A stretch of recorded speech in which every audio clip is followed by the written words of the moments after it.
Louvado seja nosso Senhor Jesus Cristo. Sempre seja louvado. O Celso Derete aqui, vou tomar o texto de Sabedoria, capítulo 2. Esse aqui é o modo de pensar da maioria dos quase 8 bilhões de seres humanos que hoje povoam a face da terra.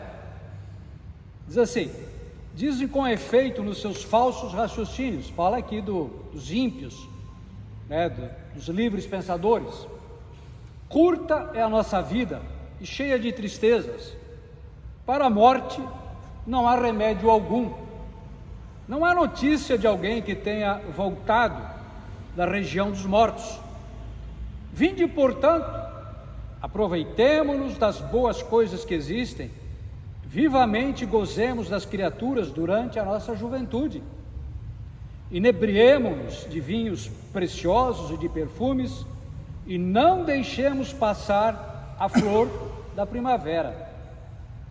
Coroemo-nos de botões de rosas antes que eles murchem. Ninguém de nós falte a nossa orgia. Em toda parte deixemos sinais de nossa alegria, porque esta é a nossa parte, esta é a nossa sorte. Palavra do Senhor. Graças a Deus. Nós conhecemos muito bem essa história. É a maneira que a maioria das pessoas pautam a sua existência. Qual é o pensamento? A morte é o fim de tudo, então quem pode mais chora menos. Vamos gozar, vamos aproveitar a vida, não vamos deixar passar nenhuma oportunidade de nos drogar, nos prostituir, de roubar, de mentir, de oprimir, de pisar em cima dos outros. Quer dizer, se for preciso fazer um pacto com o demônio, qual é o problema? Desde que eu alcance a minha meta, os meus objetivos. Qual é o problema eu vender minha alma para o diabo? Desde que eu satisfaça todos os apetites do meu instinto carnal. Porque a nossa carne, meus irmãos, ela dia e noite, ela grita por satisfação. Nós temos uma coisa chamada fome de pecado, não lembro mais qual é o termo, Padre Abel, é fomes peccati, né? A carne, ela tem uma fome voraz de pecado, e só a custa de uma conversão, de uma morte, de um despojamento do meu homem carnal, é que eu vou chegar à glória de Deus. Do contrário, eu vou colher as consequências do meu pecado, aquilo que diz a palavra: quem semeia na carne vai colher a corrupção, quem semeia no espírito vai colher a vida eterna. Então aqui o catecismo, eu estava estudando o catecismo ontem, ali fala de escolhas morais decisivas. Escolhas morais o quê? Decisivas. Ou seja, você pega um cirurgião, aqui nós temos o Dr. Pedro, cirurgião plástico aqui, ele pega um bisturi, trabalhou 50 anos com bisturi, então ele faz uma cisão naquilo que não presta, correto? Extirpa do corpo a parte podre, a parte infectada, para preservar a parte boa. Então, o que cabe a mim, em resposta à palavra de Deus, é tomar uma decisão, ou seja, fazer uma cisão naquilo que põe em risco a salvação da minha alma, a condenação, correto? Então, aqui está, escolhas morais decisivas. Nós temos que fazer uma escolha. A maioria das pessoas já fez a sua escolha. Escolheram o inferno, escolheram servir o demônio. A Bíblia diz que todo aquele que peca é do demônio, e o salário do pecado é a morte. Ora, salário se paga para quem? Para quem assina um contrato, correto? Então, todas as vezes que nós pecamos, satisfazemos a carne, muito bom para a carne, né? Porém, a morte, ela campeia, ela toma conta da vida. Então, cuidado, meus irmãos.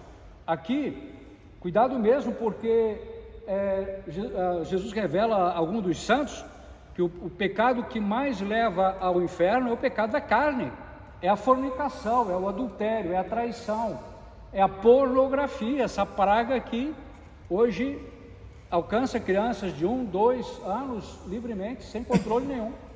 Isso é terrível, terrível. Olha a visão que os Fátima, os pastorinhos tiveram, a visão do inferno. Olha a visão que Santa Faustina teve do inferno, Santa Teresa d'Ávila teve, São João Bosco, Santa Francisca Romana. E as pessoas vivem assim, só para satisfazer os seus apetites carnais e não se preocupam a mínima com a vida eterna.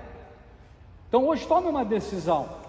Veja, agora aquele famoso jogador lá do Paris Saint-Germain, o Mbappé, ele foi comprado pelo Real Madrid, Olha, ele vai romper esse contrato e vai esquecer o outro time. Se ele tiver que jogar contra o Paris Saint-Germain, ele vai fazer gol contra o Paris Saint-Germain.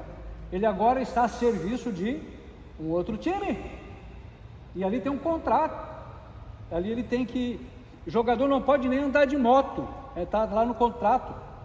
Então ele vai ter que obedecer. Então, como é que nós vamos pautar a nossa vida quando nós somos batizados? Pela palavra de Deus, correto? Nós temos que dar glória a Deus, honrar a Deus. Por quê? Porque Deus nos comprou por um alto preço. A palavra de Deus diz: fostes comprados por um alto preço, certo? O Mbappé foi comprado por um alto preço, então ele vai obedecer agora àqueles que o compraram. E você foi comprado por um alto preço, então diz a palavra: glorificai a Deus em vossos corpos. Então tome essa decisão hoje de viver uma vida pura, uma vida casta, porque a castidade, a pureza, ela é uma fonte inesgotável de paz, de alegria, de felicidade. O Salmo 1 diz assim: feliz o homem, feliz os puros, Feliz o homem que é puro e segue a lei do Senhor. Você quer ser feliz? A pureza, a inocência, porque a palavra inocência é se ver livre de tudo aquilo que é nocivo, inocere, certo? É se livrar de tudo que é nocivo. E não tem nada mais nocivo para nós do que o pecado, especialmente a impureza. Feliz o homem que não procede conforme o conselho dos ímpios. Lembra lá o conselho lá que eu li no início? O conselho dos ímpios? Aproveitemos, gozemos, inebriemos, orgia. Que não trilha o caminho dos pecadores. Feliz aquele que se compraz no serviço do Senhor. Amém? O Mbappé agora não está a serviço do Real Madrid? Então não está. Então feliz aquele que se compraz no serviço do Senhor e medita a sua lei dia e noite. Que o Senhor nos conceda essa graça e que a partir de hoje nós tomemos uma decisão, façamos uma cisão com a certeza de que o Senhor vai nos dar uma recompensa eterna no céu. Por toda a eternidade nós gozaremos, sabe de quê? Diz a Bíblia, de torrentes de delícias por toda a eternidade, porque a vontade de Deus é a nossa santificação. O salário do pecado é a morte, mas o dom de Deus é a vida eterna em Cristo Jesus. Amém. Amém.